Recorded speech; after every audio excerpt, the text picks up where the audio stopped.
access to all, these are the ones which would improve your access to medicine.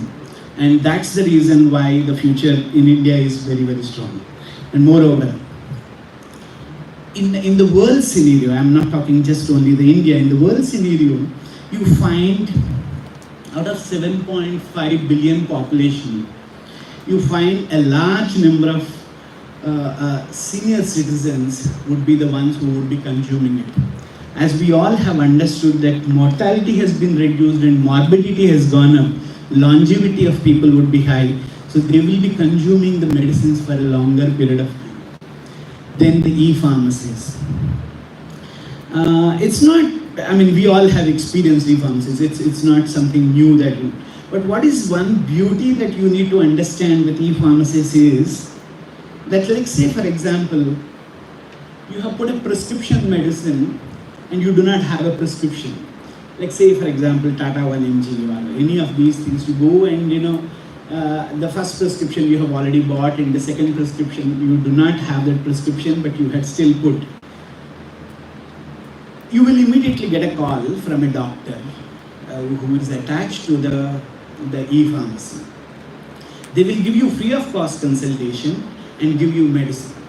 They realized Indian market is very different. I mean, like say for example, our helper had actually reached out to the nearby chemist and asked for azithromycin. She never got an azithromycin. Nowadays it has become very, very strict. So, but whereas you just put it in the in the e-pharmacy, and then you get possibly a free medical consultation, or maybe with a little bit of pay, you also get a prescription. They understood it well, which means that the access to this will go up huge, and then there will be a massive difference in the sales which are there between a normal roadside chemist and e-pharmacists. They have really understood the game very well. Then of course, they say that the whole world is divided into rich countries and poor countries. And I'm reminded, there is one of the fantastic TED Talks. I do not know whether you are aware of that. There is a app called TED, or there is a website called TED. You must watch that. And we have a couple of videos which say that how the world and health moves over a period of time. They said that in the initial stages, the world was rich and the poor world, and in the poor world that you have less of life expectancy. In the rich world, people were living over at a much higher age.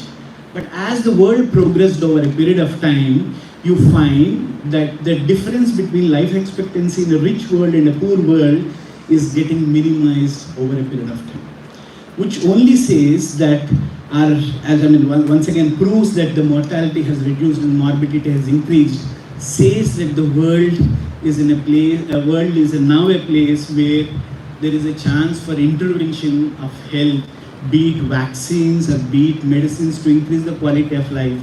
So the opportunities are much, much higher. Of course, we had a problem. We realized all of a sudden that our dependence of about 53 most essential APIs, we depend on the China. Thanks to the government's new regulations, or rather the kind of incentives which are being given, it's only a matter of time that we ourselves will start producing our APIs very effectively. Though it is very expensive, actually, it is supposed to be 3 times more expensive than buying it from China in terms of the APIs, but it would be extremely beneficial on a longer period of time with the government incentives to manufacture those APIs in India, so that the dependence on China for the APIs would come down drastically, and we would not be facing another issue like what we have faced during the first period of COVID. Then I think I have already talked about the future elections are going to be fought on healthcare.